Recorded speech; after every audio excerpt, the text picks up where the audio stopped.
அன்பின் ஊற்றாகிய ஆண்டவராகிய இயேசு கிறிஸ்துவின் நாமத்திலே உங்களுக்கு வாழ்த்துதலை கொண்டு வருகிறேன்.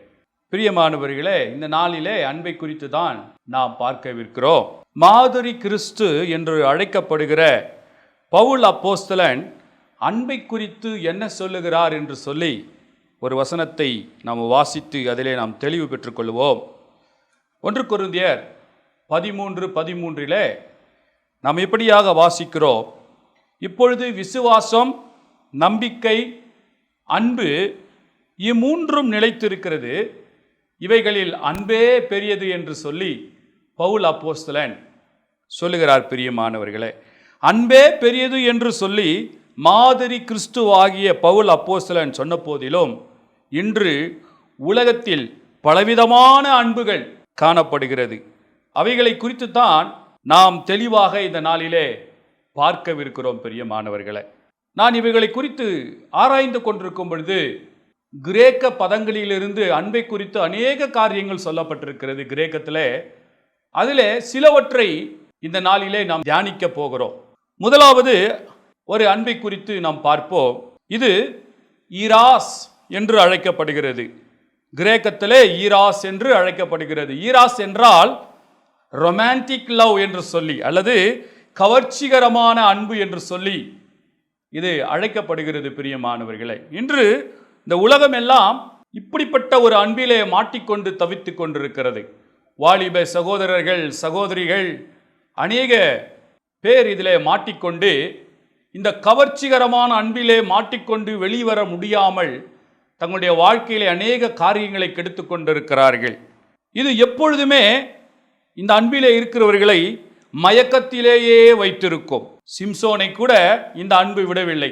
சிம்சோன் தெலீலாளுடைய அன்பினாலே மயங்கி போய் அவளுடைய மடியிலே படுத்து கிடந்தான் என்று சொல்லி நம் வசனங்களை வாசிக்கும் பொழுது தெளிவாக நமக்கு புலப்படுகிறது. பிரியமானவர்களே, ஒரு வசனத்தை வாசிப்போம். நியாயாதிபதிகள் 14:7 அவன் போய் அந்த பெண்ணோடு பேசினான். அவள் சிம்சோனின் கண்களுக்கு பிரியமாயிருந்தாள் என்று சொல்லி, சிம்சோனுடைய கண்களுக்கு அவள் மிகவும் கவர்ச்சிகரமாக இருந்தபடியினாலே சிம்சோன் அவளை சுற்றி சுற்றி வந்து கொண்டிருந்தான். அதனால் என்ன ஆனது? சிம்சோன் மயக்கத்திலே மூழ்கியிருந்தபடியினால் முதலாவது அவன் தன் அபிஷேகத்தை இழந்து விட்டான், தனது அழைப்பை இழந்து விட்டான், கடைசியிலே தன் கண்களையும் அவன் இழந்து விட்டான். பிரியமானவர்களே, சிம்சோன் மீது நசரேய விரதம் என்ற ஒரு அபிஷேகம் இருந்தது. அப்படி இருந்த பொழுதும் அவன் கவர்ச்சிகரமான அன்புக்கு பின்பாக போனபடியினாலே அவன் அபிஷேகம், தேவபலன், நசரேய விரதம் போன்ற இவைகள் எல்லாம் இழந்து கடைசியில் தனிமரமாய் அவன் நின்று தவிக்கிறதை பார்க்கிறோம். பிரியமானவர்களே, இந்த உலகம் அன்பு என்று சொன்னாலும் இன்று பல்வேறு விதமான அன்புகளுக்கு பின்பாக சுற்றி கொண்டிருக்கிறது. அதில் முதலாவது ஈராஸ் என்கிறதான கவர்ச்சிகரமான அன்பு அல்லது ரொமான்டிக் லவ் என்கிற இப்படிப்பட்ட ஒரு அன்பிலே சுற்றி திரிகிறதாய் காணப்படுகிறது. இன்று அநேக வாலிபர்கள் மாத்திரமல்ல, அநேக ஊழியத்திலே இருக்கக்கூடிய வாலிப ஊழியர்களை செய்கிறதான அநேக ஊழியர்கள் கூட இப்படிப்பட்ட ரொமான்டிக் லவ்விலே மாட்டிக்கொண்டு தவித்து கொண்டு வெளியிலே வர முடியாமல் கஷ்டப்பட்டு கொண்டிருக்கிறார்கள். நாம் யோசித்து பார்க்க வேண்டியது அவசியமாக இருக்கிறது. ஏனென்று சொன்னால் இந்த ரொமான்டிக் லவ் என்கிறதான இந்த கவர்ச்சிகரமான அன்பு பிசாசு பலரை கொண்டு நமது பக்கமாய் அந்த அன்பை கொண்டு வருவான். கொண்டு வந்து எப்படியாவது நம்மை இழுத்து விடலாம், காந்த சக்தியை போல நம்மை இழுத்து இந்த கவர்ச்சிகரமான அன்புக்குள்ளே நம்மை மூழ்கி விட வேண்டும் என்று சொல்லி அவன் ஆசைப்படுவான். பிரியமானவர்களே, ஆனாலும் நாம் இவைகளை எல்லாம் ஜபத்தினாலே ஜெயித்து முன்னேறி செல்ல வேண்டியது அவசியமாக காணப்படுகிறது. இரண்டாவதாக ஒரு அன்பு இருக்கிறது.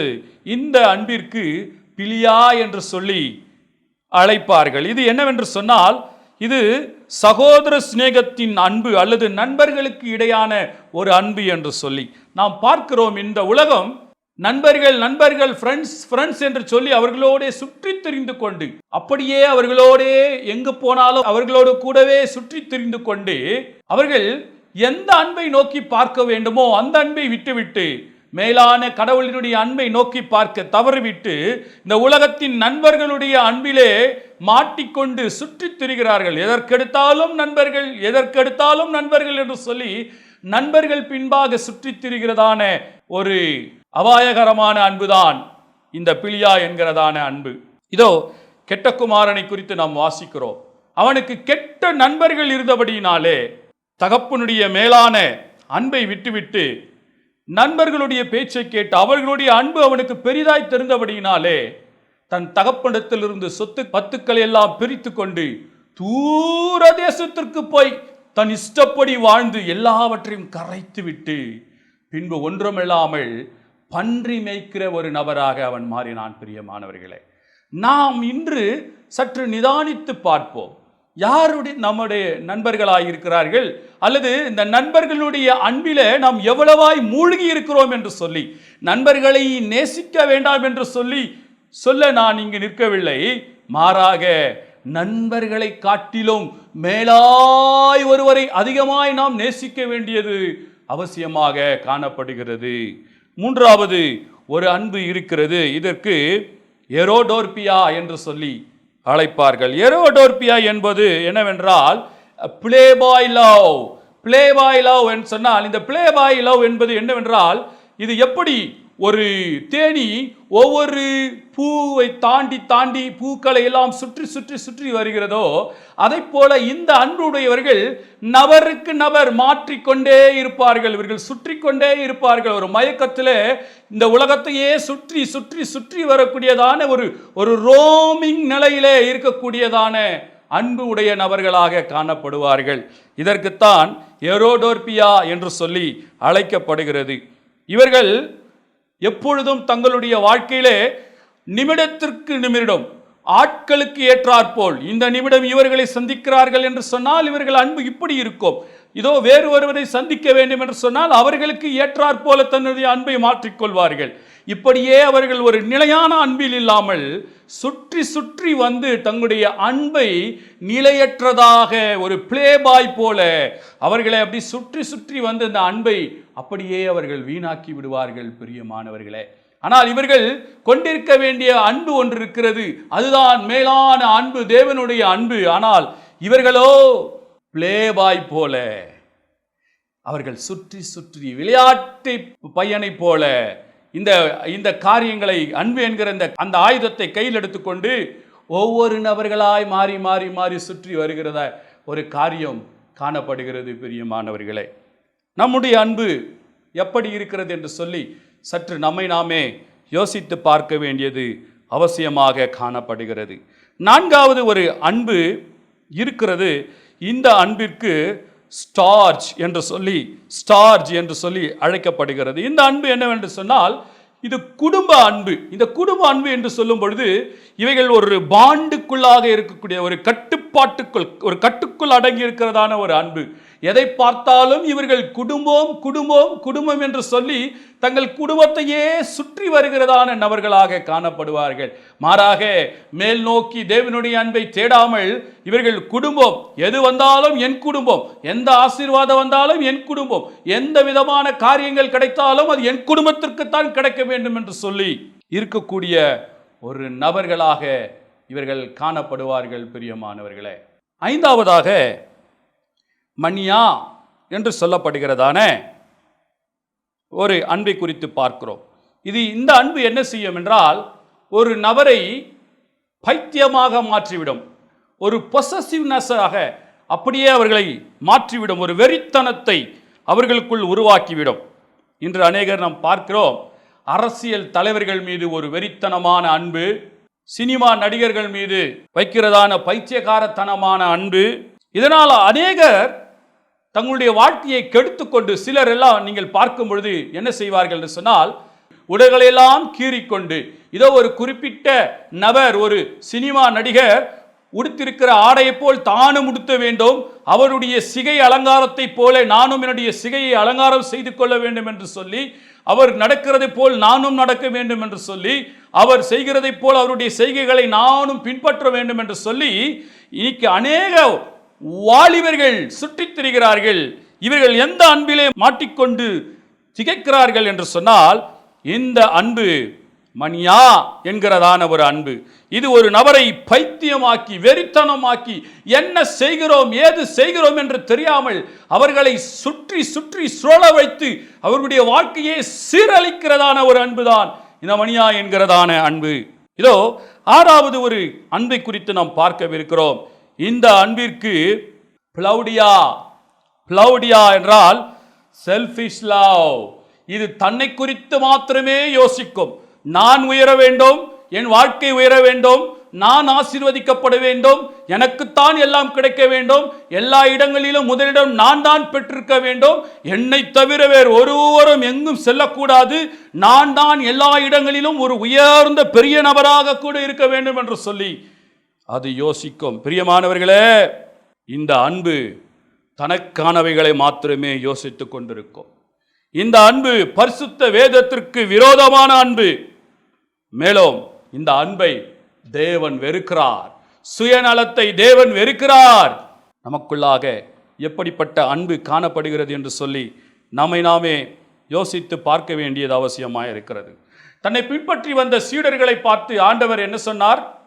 மார்க்கு 8:34 வாசிக்கிறோம். பின்பு அவர் ஜனங்களையும் தம்முடைய சீடர்களையும் தம்மிடத்தில் அழைத்து, ஒருவன் என் பின்னே வர விரும்பினால் அவன் தன்னைத்தான் வெறுத்து தன் சிலுவையை எடுத்துக்கொண்டு என்னை பின்பற்ற கடவன் என்று சொன்னார். அவன் தன்னைத்தான் வெறுக்க வேண்டும்.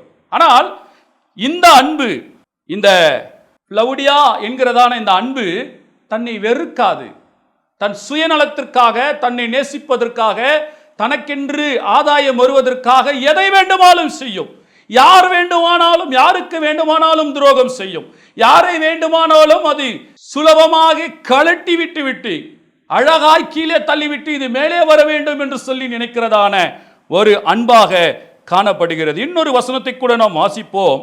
இப்படி நமக்குள் இருக்கக்கூடாது என்று சொல்லி ஆண்டவராகி இயேசு கிறிஸ்து என்ன சொல்லுகிறார் என்று சொல்லி நாம் இந்த வசனத்தின் மூலமாக அறிந்து கொள்ளலாம். பிலிப்பியர் 2:4 அவனவன் தனக்கானவைகளை அல்ல பிறனுக்கானவைகளையும் நோக்குவானாக என்று சொல்லி, ஆண்டவர் நாம் இந்த உலகத்தை நேசிக்கும் பொழுது என்னை மாத்திரமே நான் நேசித்து எனக்காகவே எல்லாவற்றையும் எடுத்துக்கொண்டு நானே நன்றாக இருக்க வேண்டும் என்று சொல்லி யோசிக்கவில்லை.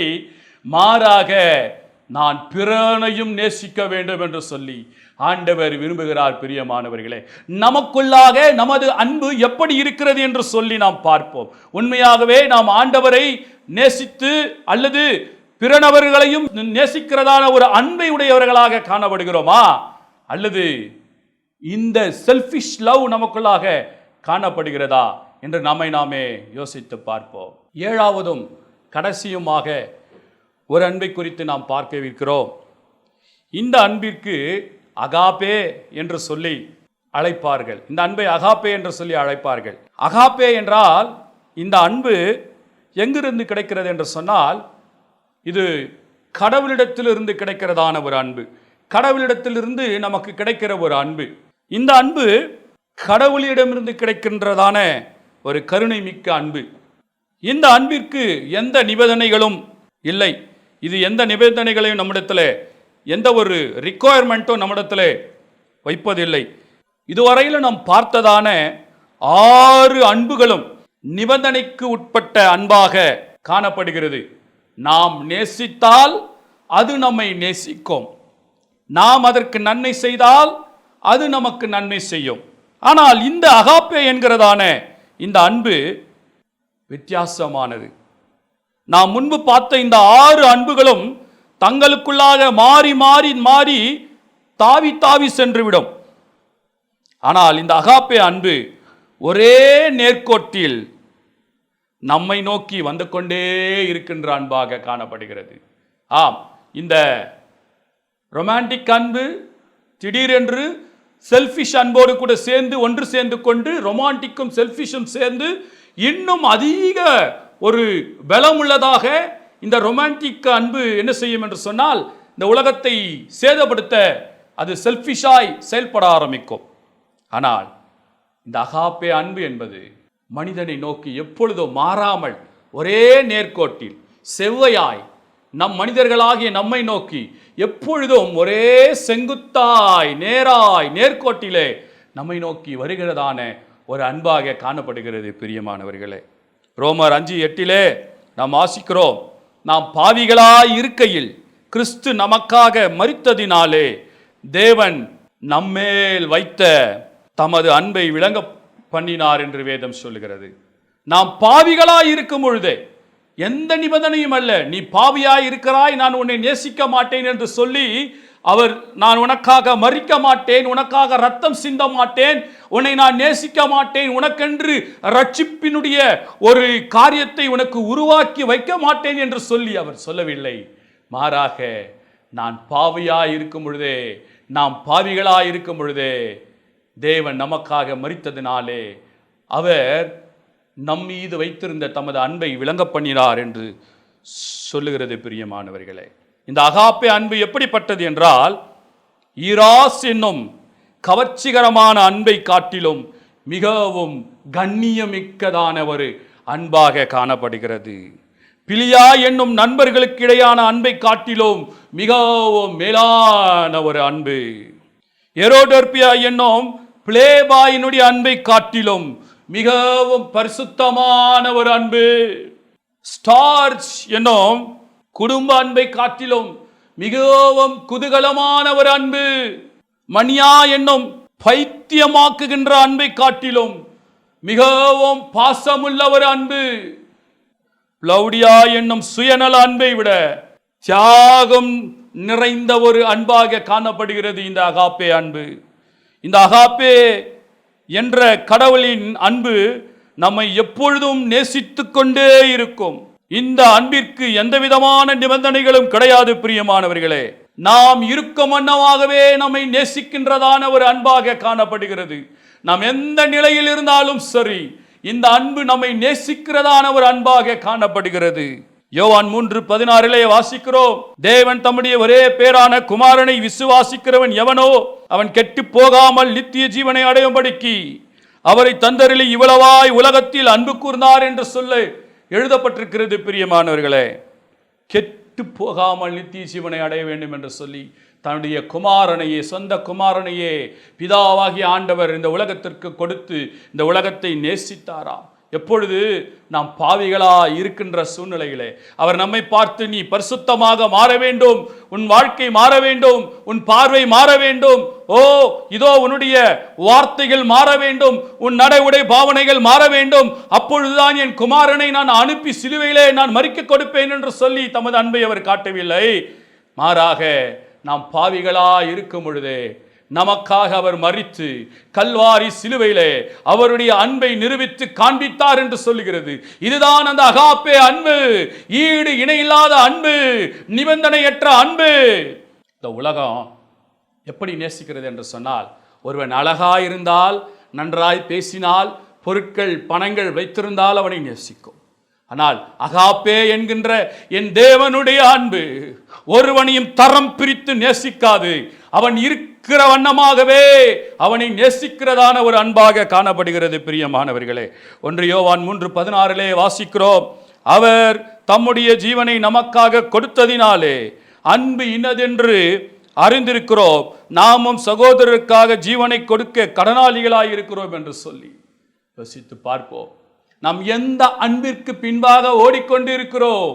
இந்த அகாப்பே அன்பாகிய இதோ தேவ அன்புக்கு நேராக ஓடுகிறோமா, அல்லது உலகத்தின் அன்புக்கு பின்பாக ஓடிக்கொண்டிருக்கிறோமா? ரொமான்டிக் என்கிறதான கவர்ச்சிகரமான அன்புக்கு பின்பாக ஓடிக்கொண்டிருக்கிறோமா, அல்லது குடும்பத்தை மாத்திரம் நேசிக்கிறதான அந்த குடும்ப அன்புக்கு பின்பாக ஓடிக்கொண்டிருக்கிறோமா, இல்லது நண்பர்களை மாத்திரம் நேசிக்கிறதான அந்த நட்பின் அன்பிற்காக நாம் ஓடிக்கொண்டிருக்கிறோமா? மேலான அன்பை விட்டு இந்த உலகத்தின் அன்புக்காக நாம் ஓடி தவித்துக் கொண்டிருக்கிறோமா? பிரியமானவர்களே, நம்மை நாமே யோசித்து பார்க்க வேண்டியது மிகவும் அவசியமாக காணப்படுகிறது. இந்த 7 விதமான அன்பிலே நாம் எந்த அன்பிலே இருக்கிறோம் என்று சொல்லி நம்மை நாமே யோசித்து பார்ப்போம். இந்த அன்பிற்கு ஈடு இணையே இல்லை.